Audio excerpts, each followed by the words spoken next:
Bien le bonsoir à vous. J'imagine que je n'ai plus besoin de me présenter parce que vous êtes déjà habitués à ma tête. Bien évidemment, comme d'habitude, donc quand on se retrouve, c'est pour parler de graphisme. Et ce soir, j'ai une grosse surprise pour vous. Imaginez que je vous dise qu'il existe une version de Photoshop en ligne. Une version qui vous permet de faire des créations graphiques sans au préalable installer Photoshop. Bien évidemment que non, ça n'existe pas. Mais il existe plutôt une alternative à Photoshop, donc un programme de création graphique en ligne qui ressemble très pour trait à Photoshop. Donc c'est-à-dire de l'interface aux différents outils en fait. Ce logiciel est la photocopie parfaite de Photoshop. Donc, que même au niveau des fonctionnalités, ce sont les mêmes fonctionnalités que Photoshop. J'imagine, toi, tu me parleras de Canva. Non, il ne s'agit pas de Canva. Le logiciel de création graphique en ligne, il s'appelle Photopea. Je vous conte en fait mon histoire. Ensuite, je vous présenterai l'interface de Photopea. Je décide en fait un jour de voyager à l'ouest Cameroun. Mais je prends sur moi de ne pas ramener en fait mon matériel parce que le voyage que j'effectuais n'était pas un voyage professionnel. Alors je décide de ne pas me déplacer avec mon matos. Et donc arrivé là-bas, pendant mon séjour, je reçois l'appel en fait d'un de mes clients qui me dit il a urgemment besoin de mes services.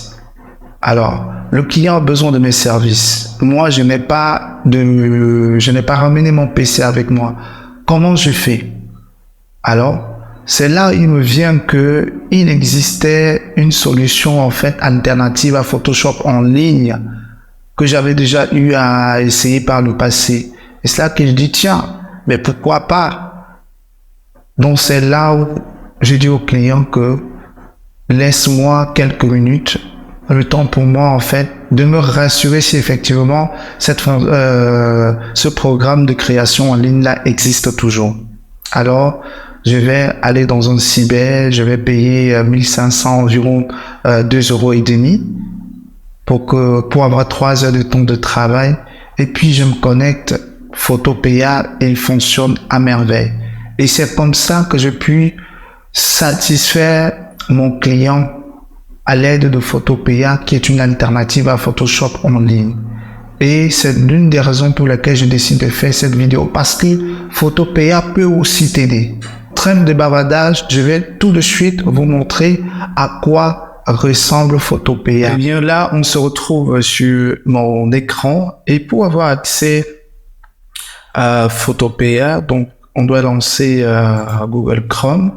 Nous allons aller sur Google et vous allez taper dans la barre de recherche photo, donc je l'avais déjà saisi, Photopea.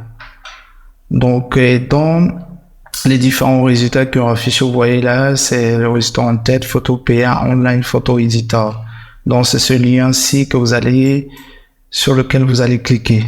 Donc il va charger, donc voilà l'interface principale de Photopea. Donc vous voyez vous-même que cela ressemble très pour trait à Photoshop. Ça c'est toute l'interface en fait du logiciel. À l'extrême droite là, donc c'est de la pub en fait. Donc si vous ne voulez pas que cette pub là affiche, vous devez payer par mois 5 $.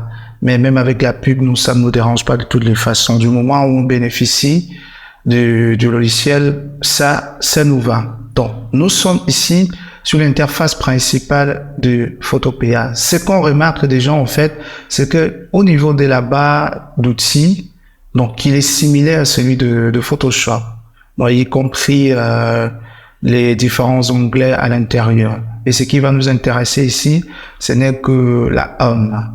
Donc il s'apparente déjà à ce qu'on a avec Photoshop, à savoir qu'ici, donc il est possible pour vous, à l'aide de ces différents boutons, d'avoir accès. Par exemple, si on veut ouvrir un nouveau projet ou bien configurer un espace de travail, on va tout simplement cliquer sur nouveau projet Alors, on a un panneau qui va afficher dans lequel on va configurer ici, là, notre plan de travail. Donc, en renseignant bien évidemment le nom du projet et les différentes dimensions. Donc, on va choisir par exemple pourcentage. Non, pourcentage, centimètres temps pour moi. Donc, on va aller sur 10 centimètres. On va aller sur 10 centimètres de haut, de largeur et 10 centimètres de hauteur. Et au niveau de la résolution, nous allons prendre 300. Donc voilà, j'ai ainsi rentré les dimensions de mon plan de travail que je souhaite créer. Et si vous remarquez encore dans le panneau plus bas, on a déjà les formats, les types de formats prédéfinis comme sur Photoshop. Donc on a le format social, donc pour les différentes créations de visuels social media. On a également les formats prédéfinis pour impression, les formats prédéfinis pour les photos, les formats prédéfinis pour les écrans, les formats prédéfinis pour le mobile, et on a des formats prédéfinis pour les annonces, en fait. Donc, comme vous pouvez le voir, c'est similaire trait pour trait à Photoshop. Et l'une des différences, je vais pas dire, c'est pas une aussi grosse différence parce que ça existe également sur Photoshop, c'est les modèles. Donc ici, tu as une banque ou on va dire une bibliothèque, en fait, de modèles. Donc tu peux décider, par exemple, quand vous voulez faire des créas, de partir sur des modèles ou bien de partir de zéro, bâtir un projet de zéro. Donc, une fois que vous avez ici paramétré, par exemple, votre espace de travail. Là, je vais directement cliquer sur créer pour avoir accès à mon espace de travail. Donc, voilà mon espace de travail. Une fois qu'on est dans notre espace de travail, comme vous pouvez le voir, on a une barre d'outils similaire à celui de Photoshop. Donc, voilà. Donc, on a là l'outil de déplacement, outil de sélection, les lassos polygonales. Donc, on a les mêmes effets qu'on retrouve sur Photoshop. Donc, ça vous permet, vous, par exemple, qui est en déplacement, si vous voulez utiliser Photopea, donc que vous ne soyez pas déphasé, en fait, par l'interface. Donc, si on va au niveau des panneaux d'options, donc on a également presque le même affichage que sur Photoshop. Et il y a quoi d'autre? On va parler également, nous, ce qu'on va faire, on va fermer en fait cet espace de travail là pour que je vous parle de quelque chose qui est très important et que je trouve assez magnifique en ce qui concerne Photopea. Photopea utilise plusieurs extensions de fichiers à l'instar du PSD, AI, XD, Sketch. Ça c'est XD Sketch pour des personnes qui font du design d'interface, PSD et les fichiers GIMP, RAW et d'autres extensions de fichiers classiques que vous connaissez. En ce qui concerne ces différentes extensions-là, c'est là où je pense que Photopea marque un point. C'est pour moi, en fait, où il se démarque des autres. Avant, en fait, un programme comme celui-là en ligne qui peut te permettre d'ouvrir des fichiers PSD, des fichiers AI, des fichiers XD, des fichiers Sketch et bien d'autres, c'est assez rare. Je dis bien, c'est assez rare. Donc, si je vais, par exemple, ouvrir un projet PSD, je n'ai pas de souci. Donc, on va faire un exemple. Donc, je vais ouvrir ce fichier-là. Donc, je glisse comme on a l'habitude de le faire sur Photoshop. Là, il charge. Et il va m'ouvrir mon projet. Donc, voilà ce projet, la Photoshop-là. Donc, que j'ai pris dans ma machine. Donc, il s'ouvre sur Photopea. Donc, voilà. Et c'est un plan de travail. Je profite aussi de l'occasion pour vous dire que Photopea est similaire à 90% que Photoshop parce que on a aussi la possibilité de travailler sur des plans de travail avec Photopea. Donc, est-ce que ce n'est pas magique, en fait? Est-ce que ce n'est pas un outil magique qui peut vous dépanner, en fait, si vous avez, par exemple, un problème avec votre PC ou si vous êtes en déplacement? On va fermer ce projet-là. Et cette fois-ci, maintenant, on va décider, par exemple, d'ouvrir un fichier à Illustrator. Donc, je vais, par exemple, prendre celui-ci. Donc, on va glisser, déposer. Eh bien, vous voyez que il ouvre même un projet AI. Et si on va au niveau de l'explorateur de calque et qu'on déroule, vous voyez qu'on a l'ensemble, en fait, de nos calques. Donc, vous voyez, et on peut très bien, en fait, le modifier. Donc, à notre guise, à notre aise, en fait. Donc, je trouve que c'est un outil assez complet et en ligne qui peut vous dépanner, en fait, lorsque vous avez des petits soucis avec votre PC ou si vous êtes en déplacement. Maintenant, on va rester dans le cadre de la création de projets. Donc, on va ici, on a déjà les dimensions de configuration de notre projet. Donc, je vais mettre là, social media ads. Donc, je vais mettre un truc au hasard comme ça et je vais créer mon plan de travail. Au niveau du sélecteur de couleurs, donc si je clique là, j'ai mon sélecteur de couleurs, je vais choisir l'outil pot de peinture. Donc les mêmes manipulations en fait que sur Photoshop, je vais choisir mon pot de peinture et je vais badigeonner. Donc j'ai mon pot de peinture, voilà. Et même si, par exemple, à supposer que je viens apporter, par exemple, une photo, je vais rapidement chercher une photo. On va aller ici, voilà, je vais porter cette photo de Mbappé. Donc, je vais glisser, voilà. Je vais réduire, par exemple, la photo de Mbappé. Voilà. Et je vais cliquer sur le background pour annuler la sélection. Donc, l'outil texte, vous pouvez très bien l'utiliser comme vous le voulez. Mais sauf qu'au niveau de l'outil texte, en fait, j'ai constaté que quand on change la couleur au niveau du sélecteur de couleurs, ça ne fonctionne pas. Donc, j'imagine que ça devait être un bug, ça doit être un bug.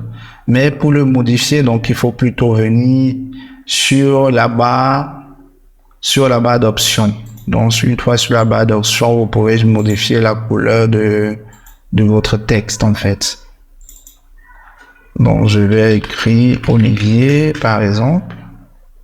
Voilà. Donc, vous voyez que là, j'ai pu modifier la couleur de mon texte aisément. Voilà.